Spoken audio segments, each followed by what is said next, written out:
হঠাৎ দেখি ছোট মেয়ে এসে হাজির হয়েছে। জানতাম না আমি ও যাবে। এত খাবার দাবার নিয়ে হাজির হয়েছে।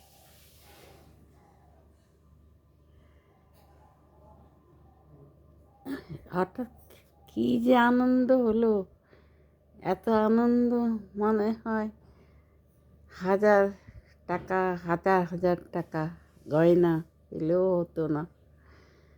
সত্যি বয়সকালে যে কি হয়, মা বাবা বয়সকালে একমাত্র তার সম্পদ হয়ে ওঠে তার সন্তান। বুঝতে পারলাম কিচ্ছু নয় জীবনে, শুধু একটু সাহারা। সেই সাহারা দেয় সন্তানরা। এটা পেলে আর কিছু মা চায় না। বয়স্ক বাবা মারা সবাই সবাই সব বাবা মায়েরাই। যাক, কি খুব যেন হাজার হাজার কোটি টাকার লটারি পেয়ে গেছি। কি নেমে এসেছে। মেয়ে বলছে, মা কেমন আছো? আমরা ওই আছি কোনো রকম। গাড়ি নিয়েছিস? বলছে হ্যাঁ এনেছি। তাহলে আমি চলেই যাই, আর ভালো লাগছে না।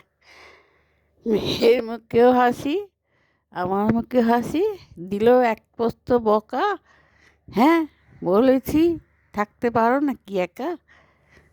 দেখ, সত্যি আমি ফেলিয়ে রয়ে গেছি, ফেল করে গেছি। এবার যাই, সেই জন্য মেয়ের বাড়িতে চলেই এলাম। সত্যি আপনারা মানে কি ভাষায় বলবো, বাবা মায়ের যে এইটুকুনো পাওয়া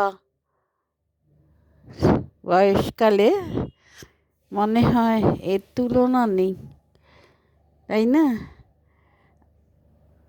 তুলনা হবে না।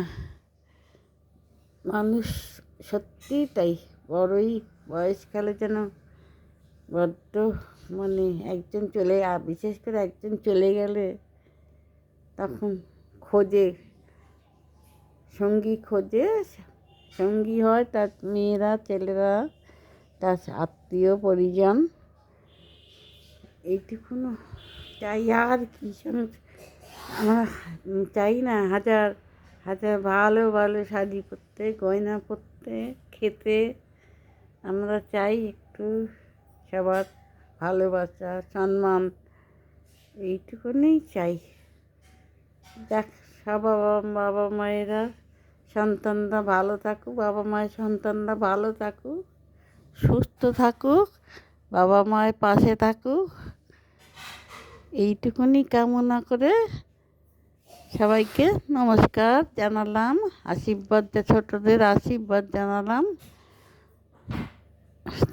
তাই না? আর কি দিতে পারি? এইটুকুনি দিতে পারি।